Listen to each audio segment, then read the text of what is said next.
Good morning, afternoon, and evening to everyone across the globe. I'm Herdiana Dewi Nurfika from Indonesia.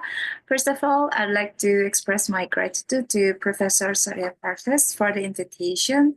And on the special theme about 17 Sustainable Development Goals perception, let's talk about Sustainable Development Goal 3, which is good health and well-being.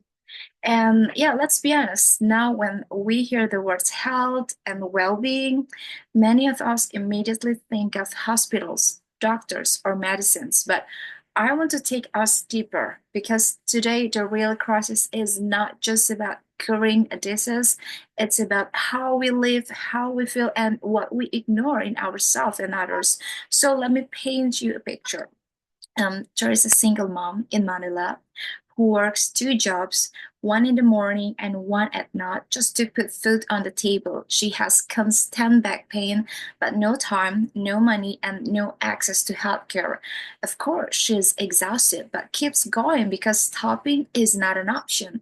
And there is a teenage boy in Lagos who has not smiled in weeks because he scrolls social media and all day and comparing his life to others and feeling like he's never enough. So he will not talk about maybe how is actually men are supposed to be strong. Maybe he's not talking about how is actually the feeling inside of him. And there's also a manager in London working 60 hours a week in a company that truly prizes hustle culture. So he has not taken a vacation in 2 years. So it affects for his blood pressure is through the roof and he barely see his kids. And of course, he drinks coffee to stay awake and wine to fall asleep. So literally, that's our reality. Mental health, chronic stress, burnout, and they are no longer the exception. They are becoming the norm, and that should shake us awake. So, we have made a progress in medicine, yes, but people are still falling through the cracks. Why? Because we have built system that reward output but not well-being. We treat burnout with a weekend off and depression with silence because we focus on GDP but not the quality of life behind those numbers.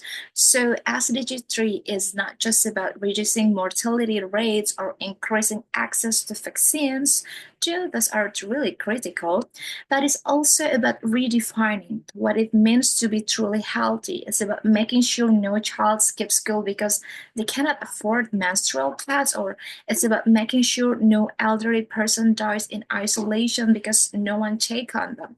So for entrepreneurs, businessmen, I think we must create businesses that don't break people but build them.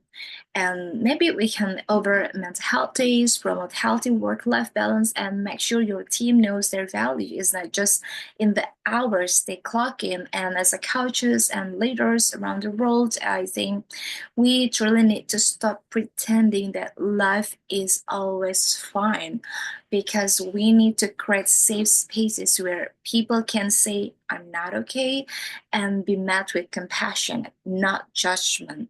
And as people, as neighbors, parents, sons, daughters, we truly must learn to ask one another, how are you really? And truly mean it.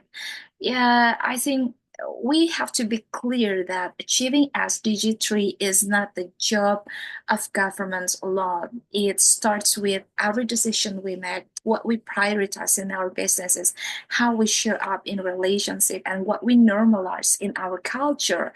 So I'd like to ask all people around the world, especially in our community, to build a world where well-being is not a luxury but a right, where success includes rest, where strength includes vulnerability, and well health includes the whole human, which means body, mind, and spirit. I think that's all my message for this special occasion. Once again, thank you so much, and I'll see you later. Bye bye.